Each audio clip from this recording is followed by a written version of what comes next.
Dave just talked about wanting to get Daniel into this week's preseason game. What are you looking from him? Obviously, he's coming off a big injury, but is it more just getting him experience, back in games, or is it looking for a specific thing, in regards to performance? Yeah, that's the plan. I think just getting Daniel in the mix with all 11 guys and the groupings and kind of that first group in there, just to kind of get a feel for everybody, whether it's the O-line, the receivers, and just continue to work together. We've worked well all camp, and so this is just another opportunity in the preseason to get it kind of with live bullets. What, as a former quarterback, what are the challenges to a guy getting back in there in a real game for the first time in a while? You know what I mean? Is it just speed? Is it intensity? Is it the first hit? The vision? What is it? Well, I mean, DJ specifically, he's played a lot of football. He's a veteran guy, so it's nothing about that part of it. It's more just just the group, our offense, kind of getting together and working together, communicating, all the things that we've been stressing all offseason. What have you seen from him out here? I mean, to us, he looks good, but you know more about it. I mean, what is your impression of what you've seen? He's doing a great job. He's doing a great job. Each day he's just getting a little bit better. I think those are things that we've talked about. Whether it's his footwork, whether it's his progression, whether it's just communicating with the O-line and kind of getting that feedback as well. So he's part of it. He's 1/11th of that group, but he's a big part of that, and I think he's doing a really nice job. The accuracy is something, my impression, early in camp maybe you see more inaccurate throws from him than usual. Is that something maybe you have to, get confidence in your leg, or you're working on things there, or is that just early in camp that kind of happens? I don't have the exact numbers of what the beginning of camp was versus the end of camp, but I think it's just a lot of getting used to the timing of the guys that are on the field, and you're tying in your feet, tying in the protection.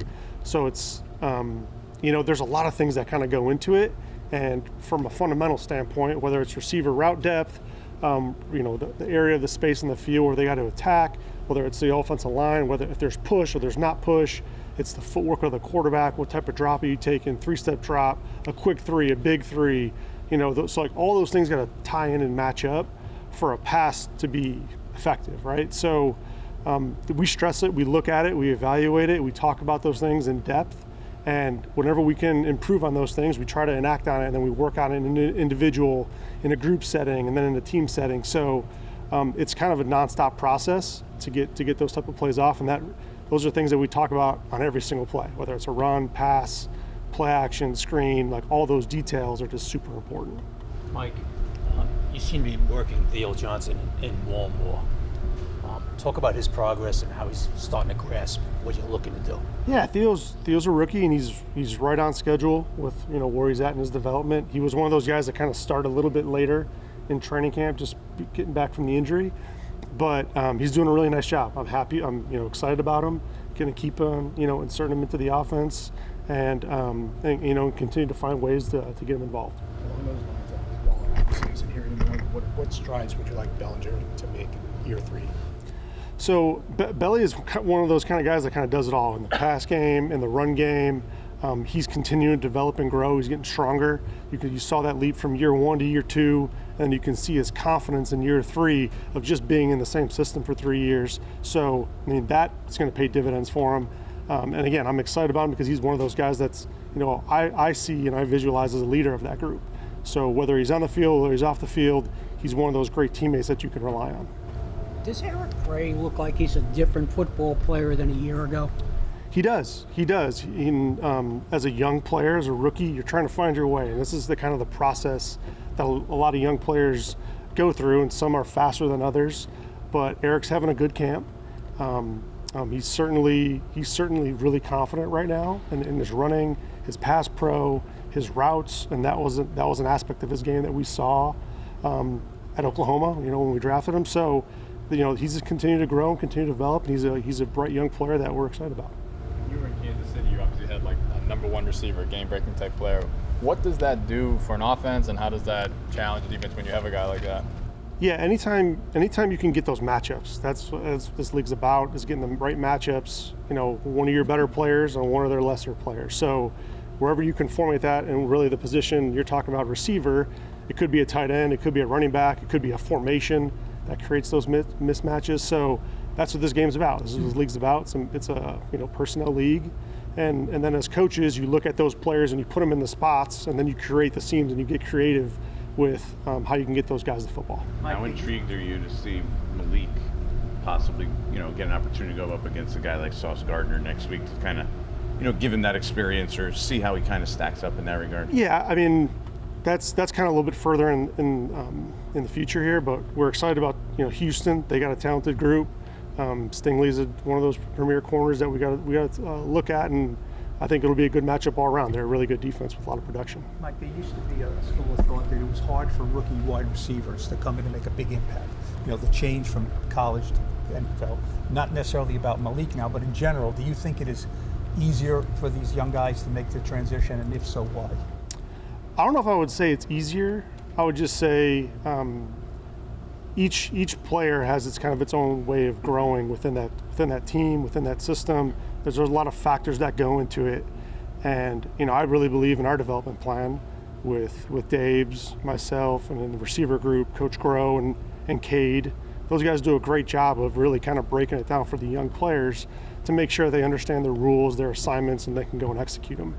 That's probably as important as anything when you look at each team and each young player. Is you got to see how that development plan is built up. Mike, people attack the running back and the run game differently around the league now. You see different teams want to take different approaches. For you and what you guys have now, the advantages you look for at receiver, can you look for those advantages with different styles in a run game situation where you have these guys who seemingly all bring something different to the table? As far as like a scheme or per Yeah, player? both a scheme and player, just the idea of how it matches up on a week-to-week basis. A lot different than maybe what you had last year in terms of having that one player who you knew was really going to be the bell cow. Yeah, and I think as we've grown as an offense from year one to year two, in year one we're kind of working through that with the people we had on offense. Year two, kind of similar, right? And then we had to deal with some injuries. So we've been able to kind of work through it as a staff, things that we really like and we can get to quickly. So going into year three, we feel confident, enough to continue to add things to the guys' plates as they're more familiar with the offense, find things in the defense that we can get to and understand a little bit more about our players and what their strengths are and get to those things faster. I don't know how good your crystal ball is, but how long will it take JMS and Evan to ramp up to getting into the game? Yeah, I'd probably lean on Dave's on the actual timeline of that, but I know they're working their tail off in the training room and they want to be out there. With Runyon now being on that left side, now next to Andrew Thomas, at least more, it seems like that's the way you guys are headed.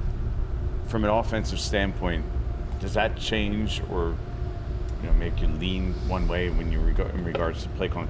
Those might be our two best offensive linemen over there. Let's try to lean on them and run behind them more. How do you view that when that's the situation? That's a good question. Yeah, you definitely have to take that into account, I think, when you're building the plan. But if you want to be multiple, you can't just do that every snap. So you think about it. You certainly talk about what schemes do our players handle the best, whether it's a double team on the left side, whether it's a gap scheme on the right side, for example. Like, those are things that we talk about a lot of, and when if you need to get to that in game, then we can. And it's all about just understanding our players' strengths and weaknesses.